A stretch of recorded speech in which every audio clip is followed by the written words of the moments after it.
Mil mensajes. Hoy estamos con el número 306 y este número de verdad se complementa mucho con otros números, en especial con el 012 que hablaba de la soberbia y ahí conceptuamos lo que es la soberbia humana.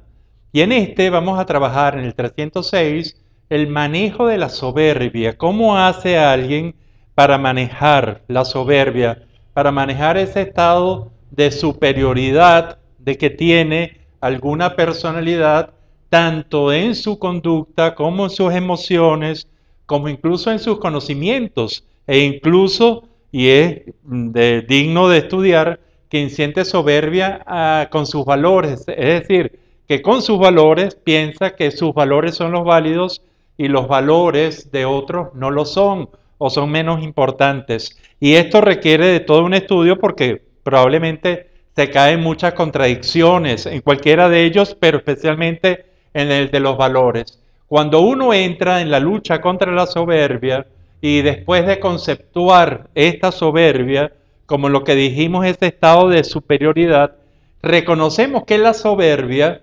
hay dos elementos. Hay una incapacidad real para el individuo que padece la soberbia, pida excusas, pida disculpas o pida perdón, pero por otra parte también hay una serie de inconvenientes, yo diría que una incapacidad que tiene el soberbio, la gente soberbia, la personalidad soberbia, porque pueden haber incluso instituciones o grupos muy soberbios, para aceptar que cometen errores. Y como realmente todo ser humano y todo lo humano puede, como de hecho lo hacemos, cometer errores en forma cotidiana, entonces el soberbio sufre muchísimo por los errores que comete, ante los cuales puede tener varios mecanismos de evasión, por ejemplo, de negación,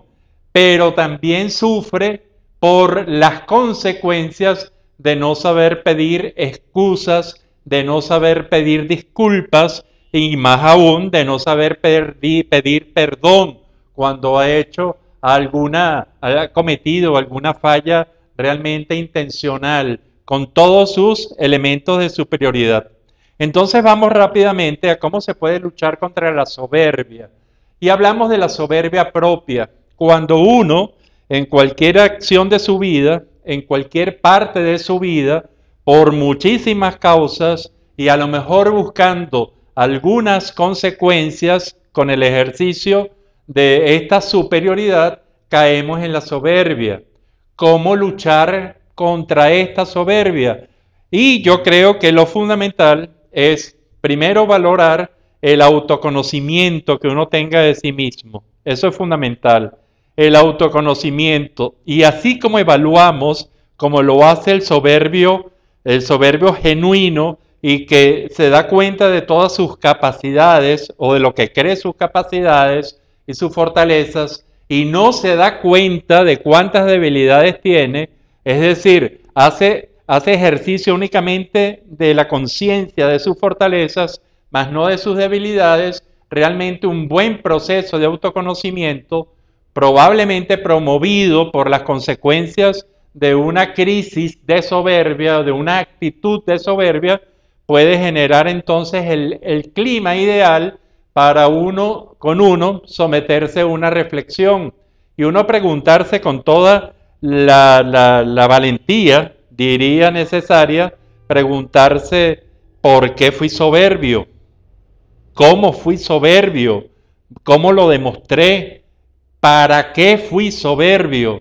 Y cuando vienen estas preguntas y hay un autoanálisis profundo que realmente quiera superar las situaciones de soberbia por todas las consecuencias humanas que puede traer, inclusive de perjuicios a uno mismo, cuando uno entiende esto, entiende también que qué bueno es hacer un ejercicio de autoconocimiento para no caer en el otro extremo y caer en la baja autoestima y yo no sirvo para nada. No, porque si este proceso de autoconocimiento es un proceso real, maduro, cimentado en algunos elementos que puedan ser verificables tanto con uno en su historia personal como con los demás, probablemente de este autoconocimiento saldrá un nuevo balance de cuáles son las fortalezas, de cuáles son las fortalezas que realmente tengo y que son valiosas, pero también de cuáles son las debilidades. Y de estas debilidades va a salir probablemente todas las que puedo combatir con esfuerzo, con trabajo, con ayuda de los demás, con asesoría, y las que no puedo. Y estas incapacidades insuperables son las que probablemente entonces tenga que asumir, y las tengo que asumir con mucha humildad, porque al asumirlas con humildad, probablemente estas incapacidades se tornen otras cosas y se tornen inclusive un factor de comunicación con los demás. Esto sería lo básico para luchar contra la soberbia propia, contra la soberbia ajena. ¿Qué hacer con la soberbia ajena? ¿Qué hacer cuando nos encontramos con una personalidad individual, colectiva, amada o no amada, o una personalidad en cualquiera de los roles soberbia? Primero es recibir eso con cierta cautela.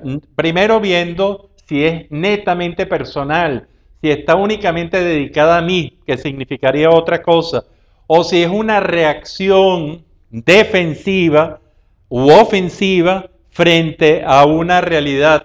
Y entonces, si yo soy esa realidad ante la cual esa personalidad se está volviendo soberbia cuando no es soberbia con más nadie, tengo que caer en una reflexión y preguntarme por qué estoy causando yo esta soberbia en tal personalidad y para qué la estoy causando.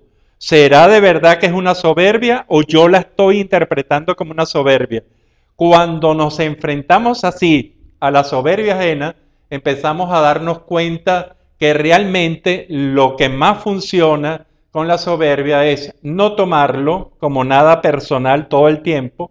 Si es algo personal, entonces vienen otros análisis mucho más profundos, y es evaluar al soberbio para buscar el por qué es soberbio, que es importantísimo. Puede ser por una pauta cultural, puede ser por una reacción defensiva, puede ser por gran cantidad de elementos. Buscar además, porque aquí el cómo es lo que sentimos, que es la soberbia, y el para qué la gente, esa personalidad está siendo soberbia, qué es lo que está buscando, qué realmente, cuál es el producto de esta soberbia.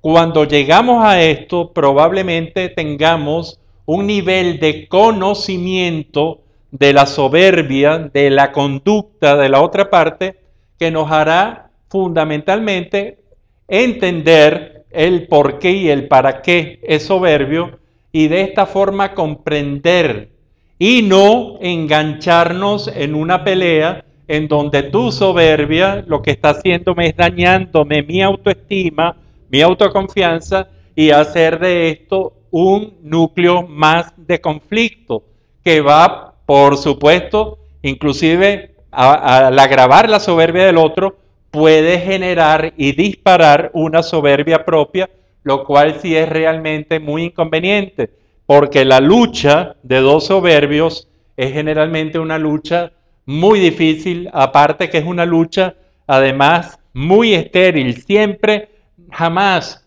nunca produce buenas consecuencias, a menos que una de las partes o una parte negociadora de fuera, un interventor sobre esa dinámica, se dé cuenta y realmente nos llame a la reflexión cuando es una lucha de dos gentes soberbios. La soberbia. Les sugiero que repasen el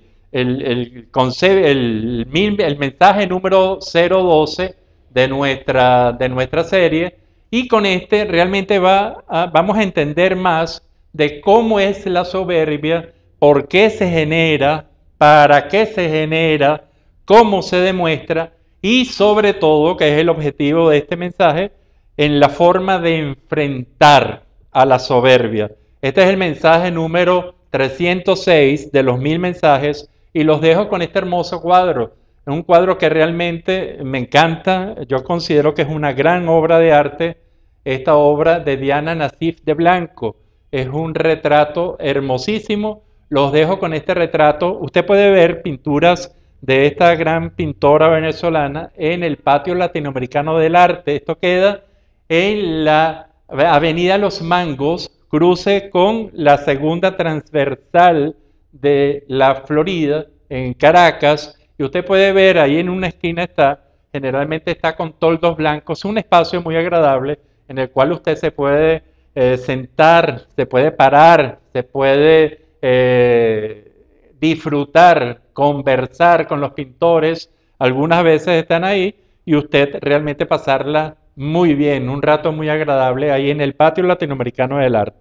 Los dejo con este cuadro que es realmente, a mí me encanta, y con las reflexiones de cómo manejar la soberbia propia y la soberbia ajena. Será hasta el próximo de los 1000 mensajes.